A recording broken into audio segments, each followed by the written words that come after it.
Praise the lord, హల్లెలూయా. మీ అందరికీ ప్రభు అయిన యేసు నామములో శుభాభివందనాలు తెలియజేస్తున్నా. ప్రార్థన చేసుకుని ఇలా వెళ్ళకొద్దాం. మహాపరిశుద్ధుడైన తండ్రి, దయగల దేవ, శ్రేష్టమైన ఘనమైన ఉన్నతమైన మీ నామానికి వందనాలు తండ్రి. ఈ రాత్రి లైవ్ని ఆశీర్వదించి దీవించి మీ నామాన్ని కనపరచుకున్నాను. ప్రతి ఆటంకాన్ని తొలగించి అనేకులు ఆశించబడడానికి సహాయం చేయమని యేసు నామములో ప్రార్థన అడిగి వేడుకుంటూ స్తుతిస్తున్నాను తండ్రి. ఆమేన్. వందనాలు యేసు, నీకే వందనాలు యేసు, వందనాలు యేసు, నీకే వందనాలు యేసు, కన్న తల్లిలా కాచినందుకు వందనాలు యేసు, కన్న తండ్రిలా సాకినందుకు వందనాలు యేసు, కన్న తల్లిలా కాచినందుకు వందనాలు యేసు, కన్న తల్లిలా సాకినందుకు వందనాలు యేసు, వందనాలు యేసు, నీకే వందనాలు యేసు, వందనాలు యేసు, నీకే వందనాలు యేసు, నిన్న నేడు ఎన్నడూ మారని మా మంచివాడా యేసు, నీకే వందనం. మంచివాడా, మంచి చేయువాడా, నీ హస్తాలలో నన్ను చెక్కుకొంటివి. మంచివాడా, మంచి చేయువాడా, నీ హస్తాలలో నన్ను చెక్కుకొంటివి. వందనాలు యేసు, నీకే వందనాలు యేసు, వందనాలు యేసు, నీకే వందనాలు యేసు. ప్రైజ్ ది లార్డ్, హల్లెలూయా. అందరూ అలా కళ్ళు మూసుకుని రెండు చేతుల పైకెత్తి కొన్ని నిమిషాలు దేవుని స్తుతించి, నీ వంటి వారు లేరు నాయన, నీకు సాటి ఎవరు లేరు నాయన. ఎంత మంచి దేవుడు మాకు దొరకావు, నీకు స్తోత్రం స్తోత్రం స్తోత్రం. Thank you Lord, thank you Lord, I praise you, thank you Lord, I praise you, I give you all the glory and the honor, Lord. Hallelujah, hallelujah. Thank you so much, wonderful God. స్తుతులకు పాత్రుడు, స్తోత్రార్హుడు, యోగ్యుడు నాయన, అర్హుడు నాయన, మీ నామాన్ని కనపరుస్తున్నాం. మీ రాత్రి మిమ్మల్ని స్తుతిస్తున్నాం నాయన. Thank you Lord, thank you Lord. మహాపరిశుద్ధుడైన తండ్రి, దయగల దేవ, శ్రేష్టమైన ఘనమైన ఉన్నతమైన మీ నామానికి వందనాలు. ఎంతైనా నమ్మదగిన దేవుడు నాయన, ఈ రాత్రి మా స్తుతుల మీద ఆసీనుడు అయిన దేవుడు, నీకు వందనాలు. ప్రభు, పాటలో ఉన్న ఆరాధనలో దిగొచ్చారు, మీ నామాన్ని కనపరుచుకున్నారు. వాక్యం ద్వారా నాతో మాతో మీరు మాట్లాడి మీ నామాన్ని కనపరుచుకోమని మీ కృపకు అప్పగించుకుంటూ యేసయ్య అతి శ్రేష్టమైన నామంలో ఈ స్తుతులతో ప్రభు ఈ స్తుతులు సమర్పించుకుంటూ వేడుకుంటున్నాను తండ్రి. ఆమేన్. మీ అందరికీ ప్రభు అయిన యేసయ్య నామంలో శుభాభివందనాలు తెలియజేస్తున్నాను. ఆది కాండము ఒక మాట మీకు జ్ఞాపకం చేయాలని ఆశపడుతున్నాను. ఆది కాండం 26వ అధ్యాయం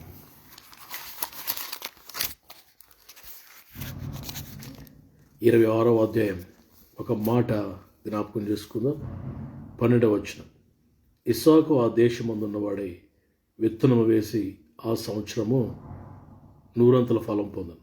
యెహోవా అతనిని ఆశీర్వదించిన గనుక ఆ మనుషుడు గొప్పవాడాయను. అతడు మిక్కిలి గొప్పవాడు వరకు క్రమక్రమంగా అభివృద్ధి పొందుచూ వచ్చాను. అతనికి గొర్రెల ఆస్తియు గొడ్ల ఆస్తియు దాసులు గొప్ప సమూహమును కలిగినందున ఫిలిస్తీయులు అతని యందు అసూయపడరు. పిల్లలు, ఇక్కడ ఇస్సాకుని గురించి ఒక మాట రాయబడింది. ఇస్సాకునట దేవుడు చాలా ఆశీర్వదించాడట. చాలా గొప్పగా దేవుడట ఇస్సాకుని ఆశీర్వదించాడట. ఎలా ఆశీర్వదించాడట? ఇస్సాకు గొప్పవాడయ్యాడట. 13వ వచనంలో, 12వ వచనంలో గొప్పవాడయ్యాడట. 13వ వచనంలో మిక్కిలి గొప్పవాడయ్యాడట. 13వ వచనంలో లేకపోతే 14వ వచనంలో ఫిలిస్తీయులు అతని యందు అసూయపడేటట్టుగా దేవుడు దీవించాడట. చూడండి, ఒక వ్యక్తి దేవునికి లోబడితే, ఒక వ్యక్తి దేవుని చిత్తానికి అప్పగించుకుంటే ఆ వ్యక్తిని దేవుడు ఎంత ఉన్నత స్థితి తీసుకువెళ్తాడో చూడండి. గొప్పవాడేటట, మిక్కిలి గొప్పవాడేటట, ఫిలిస్తీయులు అసూయపడేట్లుగా మరి దేవుడు చేశాడట. పిల్లలు, ఇక్కడ మనం గమనిస్తే దేవునికి వాక్యంలో ఒక వ్యక్తిని దేవుడు ఆశీర్వదిస్తాడు. మరి 12వ వచనంలో యెహోవా అతనిని ఆశీర్వదించును గనుక. ఒక వ్యక్తిని దేవుడు ఆశీర్వదిస్తే ఆ వ్యక్తి గొప్పవాడవుతాడు, మిక్కిలి గొప్పవాడవుతాడు. చుట్టూ ఉన్న అన్యజనులు, శత్రువులంతా అసూయ పడేటంత గొప్పవాడవుతాడు. ఒక పీక్ లెవెల్లోనికి, ఆ ఔన్నత్యంలోని దేవుడు తీసుకుని వెళ్తాడు. అసలు ఎందుకు దేవుడు ఇస్సాకును దీవించాడు?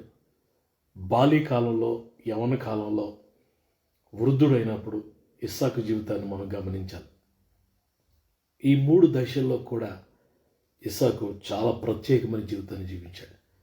బాల్యకాలంలోనికి మనం వస్తే, మరి బాల్యకాలంలో అయితే సున్నతి చేయబడినవాడిగా, 22వ అధ్యాయంలో బలిపీఠం మీదకి ఎక్కిన వాడిగా మనకు కనబడతాడు.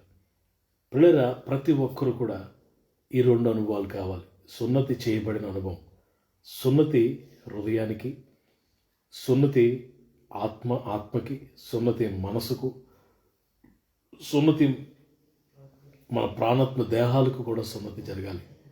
సున్నతి అంటే ఏంటి? అనవసరమైన తీసివేయబడ్డ, పనికి మానేది తొలగించబడట. మన జీవితాల్లో మరి బాల్యకాలంలో లేకపోతే 3 అనుభవాలుగా మనం చూడాలి. పిల్లరా, బాల్యకాలంలో ఈ ఇస్సాకు చాలా ప్రత్యేకమైన జీవితాన్ని జీవించాడు. తండ్రికి లోబడ్డాడు, విధేయత చూపించాడు. మరి మనం గమనిస్తే ఆ కట్టెలు తన భుజం మీద పెట్టుకొని చాలా దూరం ప్రయాణం చేసుకుని వెళ్ళాడు. అంతేకాదు, తండ్రి కాళ్ళు చేతులు కడుతుండగా, బంధించుండగా మారు మాట్లాడలేదని మౌనంగా ఉన్నాడు. ఎంత గొప్ప స్వభావం! సున్నతి చేయబడిన అనుభవం అంటే రక్షణ పొందిన అనుభవం, పనికిరాన్ని తీసివేయబడిన అనుభవం, బలిపీఠం అంటే సమర్పణ, చాలా ప్రాముఖ్యం. యవ్వన కాలంలోకి వచ్చేసరికి పిల్లల ఇస్సాకు గురించి ఒక మాట మనం చూస్తాం. 24వ అధ్యాయంలో 63వ వచనంలో, సాయంకాలమున లేకపోతే 62 కూడా, ఇస్సాకు బెయర్ లహోయిరోయి మార్గమున వచ్చి దక్షిణ దేశం ముందు కాపురమడను. సాయంకాలమున ఇస్సాకు పొలములో ధ్యానించ బయలువెళ్ళి కనులు చూచినప్పుడు ఒంట్లు కనబడి.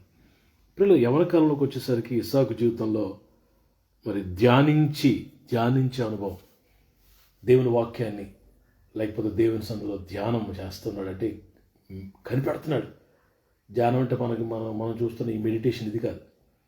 హి was spending his time lonely with God. దేవునితో ఒంటరిగా దేవునితో గడుపుతున్నాడు. He was spending his precious time. యవ్వన కాలంలో he can go anywhere. Though he was rich, ధనవంతుడు, ఉన్నత స్థితిలో ఉన్నవాడు, he can go with his friends, లోకలు తిరగవచ్చు. But no, not at all. He was lonely standing before the Lord. Because Abraham ఒంటరిగా దేవుని సందులో ఉండేవాడు. మరి ఆ మాట మనకి దేవుని వాక్యంలో కనబడుతుంది. చూడండి, ఆదికాండము 18వ అధ్యాయం 33వ వచనం. యెహోవా అబ్రహాముతో మాట్లాడుట చాలించి వెళ్ళిపోయాను. అబ్రహాము తన ఇంటికి తిరిగి వెళ్ళాడు. ఇస్సాకు తన తండ్రిని క్షుణ్ణంగా పరిశీలన చేస్తున్నాడు. తన తండ్రిలో ఉన్న ప్రేయర్ లైఫ్ ఇస్సాకులో కూడా వచ్చింది. See how wonderful. అంతేకాదు, ఒక మాట 18వ అధ్యాయం 22వ వచనం. ఆ మనుషులు అక్కడి నుంచి తిరిగి సొదొమ వైపు వెళ్ళిరి. అబ్రహాము ఇంకా యెహోవా సన్నిధిని నిలుచుండెను. Still he was staying at the presence of the Lord. ఆ దేవతలు వెళ్ళిపోయారు, అయినప్పటికీ కూడా దేవుని సన్నిధిని విడిచిపెట్టబుద్ధి అవ్వట్లేదు అబ్రహాంకి. ఈ అనుభవం ఇస్సాకులో కూడా వచ్చింది. ఇస్సాకు కూడా తన తండ్రిని అబ్రహాములాగా ప్రార్థన చేయడం నేర్చుకున్నాడు. ఇది యవ్వన కాలంలో అనుభవం. మరి వృద్ధుడైనప్పుడు బలిపీఠాన్ని కడుతున్నాడు. పిల్లల, ఇస్సాకు కూడా బలిపీఠం కట్టినట్టుగా మన దేవుని వాక్యంలో మనం చూస్తాం. ఇస్సాకు బలిపీఠం కట్టి దేవుని యొక్క మరి మాట లేకపోతే దేవుని యొక్క ఆ అనుభవాలు, ఇస్సాకు పెద్దవాడు అయినప్పుడు తన తండ్రి తవ్వించిన ఆ బావులను తిరిగి తవ్వించాడు. పిల్లలు చూడండి అక్కడ 26వ అధ్యాయంలో మనం చూస్తే 26వ అధ్యాయంలో మీకు చూస్తే 25వ వచనంలో అక్కడ అతడు ఒక బలిపీఠం కట్టించి యెహోవా నామమున ప్రార్థన చేసి తన గుడారమును వేశాను. ఆ రాత్రి ఇస్సాకుతో దేవుడు మాట్లాడితే ఉదయానికల్లా లేచి ఏం చేశాడంట? బలిపీఠం కట్టాడంట. బాల్యకాలంలో బలిపీఠంలోకి వచ్చాడు, బలిపీఠం మీదకి ఎక్కాడు, సొంత చేయబడ్డాడు. యవ్వన కాలంలో పొలంలో ధ్యానిస్తున్నాడు. ఒంటగా వృద్ధుడైనప్పుడు, వయసు మళ్ళినప్పుడు బలిపీఠం కట్టాడు. దేవునితో ఆ మంచి సంబంధాన్ని పిల్లరా మరి తన కుమారుని ఆశీర్వదించినట్లుగా ప్రవచన రీతిగా మాట్లాడుతూ పిల్లరా మరి దేవునితో రిలేషన్ కాపాడుకుంటూ, దేవునితో సంబంధాన్ని కాపాడుకుంటున్న ఇస్సాకు గురించి మనం చూస్తున్నాం. ఈ 3 స్టేజెస్లో కూడా ఇస్సాకు చక్కగా ఆత్మీయ జీవితాన్ని కాపాడుకుని దేవునితో నడిచాడు. సో ఈ రాత్రి అందుకే దేవుడు ఇస్సాకును దీవించాడు. గొప్పవాడయ్యాడు, మిక్కిలి గొప్పవాడయ్యాడు. చుట్టూ ఉన్న శత్రువులంతా అసూయ పడేంత ఆశీర్వాదాన్ని ఇస్సాకు పొందుకున్నాడు. ఈ రాత్రి దేవుడు పక్షపాతి కాదు. ఖచ్చితంగా దేవుడు మనల్ని కూడా దీవిస్తాడు. నీవు గొప్పవాడవుతావు, మిక్కిలి గొప్పవాడవుతావు. నీ శత్రువులు అసూయ పడేంత గొప్పవాడవుతావు, గొప్పదానం అవుతావు. ఏమరి అవుతావు. ప్రతి ఇస్సాకులాగా మనం ప్రభు కొరకు జీవించాలి, దేవునితో సహవాసం చేయాలి, ప్రభుని ప్రేమించాలి. అప్పుడు ఈ ఆశీర్వాదాలన్నీ దేవుడు నీకు ఇస్తాడు. ఈ రాత్రి మరి ఈ వాక్యాన్ని ఇక్కడితో సరిపెడతాను, ముగిస్తాను. ఇస్సాకు పొందిన ఆశీర్వాదాలు సమృద్ధిగా ప్రభు నీకు, నాకు, మనందరికీ ప్రభు అనుగ్రహించును గాక. May the lord bless you, bless your family. Amen. ప్రార్థన చేస్తాం. పరిశుద్ధుడైన తండ్రి, ఘనమైన నాయన, మీ దయకే వందనాలు తండ్రి.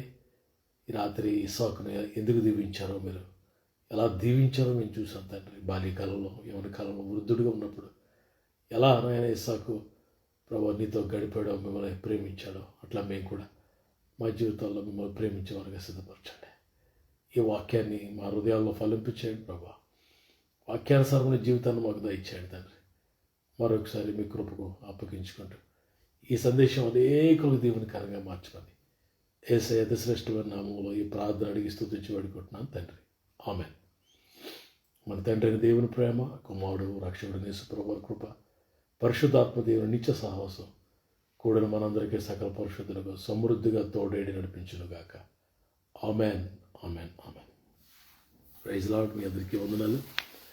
ఈ రాత్రి కోటోట్ల అనే ప్రాంతంలో, ఒక పందూరు అనే ప్రాంతంలో ఒక బర్త్డే స్థుతికోవడానికి వచ్చాం. రాత్రి మరి మా గ్రామంలో, మా ప్రాంతంలో మందిరంలో ఉండడానికి దేవుడు ఎంతగానో సహాయం చేశాడు. అక్కడి నుంచే నేను లైవ్లో మీతో వాక్యాన్ని పంచుకుంటున్నాను. దేవుడు మిమ్మల్ని, మీ కుటుంబాలను, మీ సేవని, మీ సంఘాలను ప్రభు ఆశీర్వదించును గాక. Amen. God bless you. Shalom. Praise lord.